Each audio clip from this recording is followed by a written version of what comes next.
Я хочу знать все, что ты знаешь о банде Винтерхилл. И особенно о твоем боссе, который сейчас в бегах. Джеймсе Уайти Балджере. Что ж, начнем.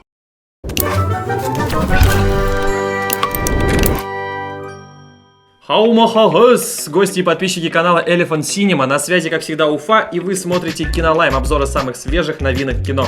Сегодня на нашем черном столе мы будем оперировать фильм с черным названием «Черное месса». Новая гангстерская картина, которая вышла в прокат вслед за «Легендой» с Томом Харди. Обзор на который, кстати, вы можете посмотреть прямо вот тут вот. А ты прям как в анекдоте вот. В одном черном городе, в черной улице жил черный гангстер Дензел Вашингтон. Но речь, конечно, сегодня не о нем, а наоборот мы поговорим о белом гангстере. Белейшем, как, наверное... Лист А4 Снегурочка. Снегурочка, да. Речь сегодня пойдет о... Уайти Балджере.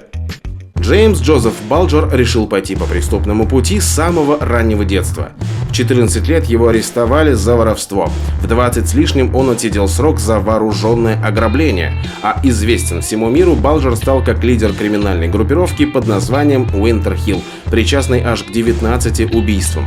Но даже его близкие друзья не догадывались, что он также являлся информатором ФБР. Собственно, про этот этап жизни и рассказали авторы «Черной мессы». Ирландец стал преступным королем Бостона, захватив власть в городе у итальяшек. Ну что, знакомая история? Да, реальным прототипом Фрэнка Костелло из «Отступников», которого блестяще сыграл Джек Николсон, является наш герой по прозвищу Уайти. То есть белячок по-нашему. Это прозвище Балджер получил за характерный цвет зачесанной назад прически и терпеть его не мог. Зато мы все знаем, кому это прозвище очень даже нравится. Отгадай загадку. Зимой и летом одним цветом. Да знаю. Саша Белый. Умница, дочка.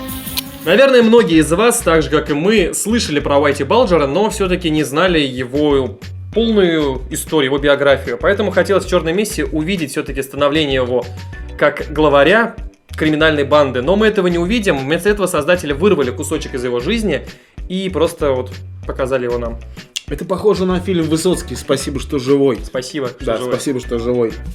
Все хотели увидеть замечательную жизнь певца Владимира Высоцкого, но почему-то вот тоже выдернули кусочек именно тогда, когда он там от передоза чуть не откинулся в Узбекистане.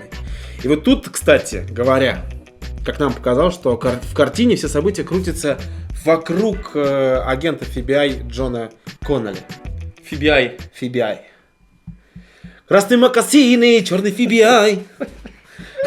В «Черной мессе», так же как и в «Отступниках», наглядно показывает коррумпированную деятельность представителей силовых структур. Зритель может увидеть своими глазами, как же происходило сотрудничество ФБР и лидера преступной группировки, поскольку история основывается на реальных событиях. Но вся эта достоверность оказалась очень тягучей. Режиссер Скотт Купер хоть и насытил фильм несколькими удачными планами, картина иногда теряет свою динамику из-за утомительного повествования. В мессе нет увлекательных перестрелок или яркого мордобоя, который мы привыкли видеть в гангстерских фильмах.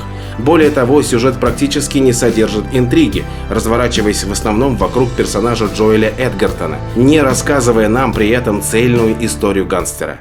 Безусловно, главным украшением «Черной мессы» является Джонни Депп.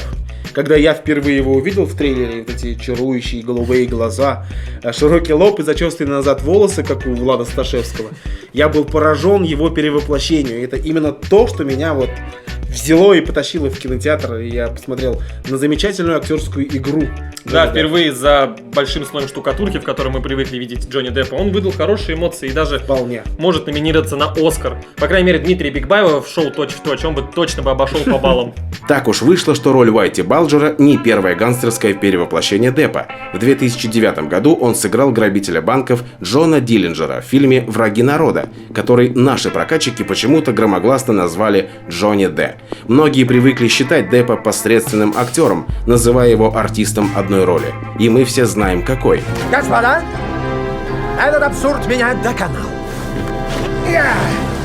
Но в «Черной мессе» Джонни не просто скрывается за слоем грима, а действительно играет, заставляя зрителя верить его персонажу. Глядя на его перевоплощение, так и хочется вспомнить грим Гордона Левитта в его последних фильмах. Впрочем, по остальным актерам в «Черной мессе» тоже нет вопросов. Камбербэтч по-британски убедителен в роли чиновника-брата, а Эдгертон мало-помалу становится голливудской звездой.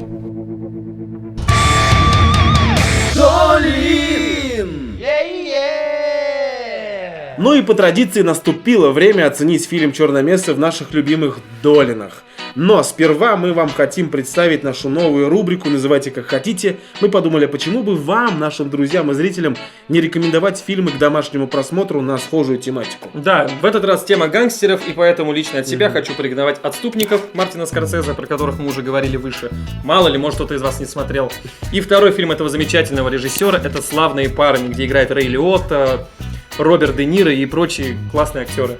Ну а я в свою очередь посоветую фильм «Гангстер», фильм Ридли Скотта. Ну и второй фильм еще из ВХС времен, замечательный фильм «Бронкская история», где режиссером выступил Роберт Де Ниро. Да, потратьте на него свое время, это того стоит. Ну а фильму «Черная месса» лично я дам 3,5 долина. Ну, у меня оценка будет 3 долина. Итого, фильм зарабатывает у нас 3,5 долина из 5. по версии Кинолайма. Ну, на этом-то у нас все. Увидимся ровно через неделю, как всегда. С вами был Кинолайм, обзоры самых свежих новинок. Да, ставьте вот такие штучки, если вам понравилось наше творчество, наш выпуск. И подписывайтесь на наш канал. И напишите в комментариях слово «шмяк», если вы досмотрели этот выпуск до конца. Нам действительно интересно, сколько людей нас досматривают. Увидимся, пока!